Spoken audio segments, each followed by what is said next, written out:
Rocket இன்ஜின்ஸ்ல இந்தியர்கள் ஒரு பெரிய ரெவல்யூஷனை உருவாக்கத்துக்கு முயற்சி பண்ணிட்டு இருக்காங்க. இந்தியாவுடைய ஐஐடி மெட்ராஸை சேர்ந்த டி ப்ரொபல்ஸ் அப்படின்ற start up company rotating detonation engine அப்படின்ற விஷயத்தை ஹைதராபாத்ல டெஸ்ட் பண்ணி பார்த்துருக்காங்க.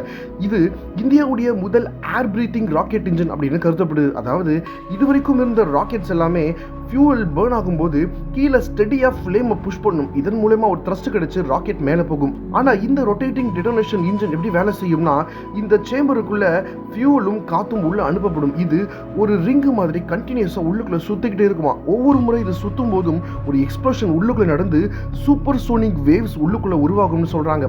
சூப்பர் சோனிக் வேவ்ஸ் அப்படின்றது சவுண்ட் எவ்வளோ ஃபாஸ்டா டிராவல் பண்ணுமோ அதை விட பல மடங்கு ஃபாஸ்டானது தான் இந்த சூப்பர் சோனிக் வேவ்ஸ். இப்படி ஒரு சூப்பர் சோனிக் வேவ்ஸ் இந்த இன்ஜினுக்குள்ள உருவாக்கும் போது இது ரொம்ப அதிகமான ஸ்பீடை கொடுக்கறதோடு கூட இல்லாமல் ஃபியூவல் ரொம்ப ரொம்ப கம்மியாக இதுக்கு செலவாகும்னு சொல்கிறாங்க. ஆனால் இதில் பிரச்சனை என்னன்னா, இந்த சூப்பர் சோனிக் ஸ்பீடை ஒரு சில நாடுகள் மட்டுமே இன்னைக்கு டெஸ்ட் பண்ணி பார்த்துட்டு இருக்காங்க. ஏன்னா ஒன்ஸ் இது ஸ்டார்ட் ஆயிடுச்சுன்னா இந்த சூப்பர் சோனிக் ஸ்பீடை கண்ட்ரோல் பண்ணுறது ரொம்ப ரொம்ப கஷ்டம்.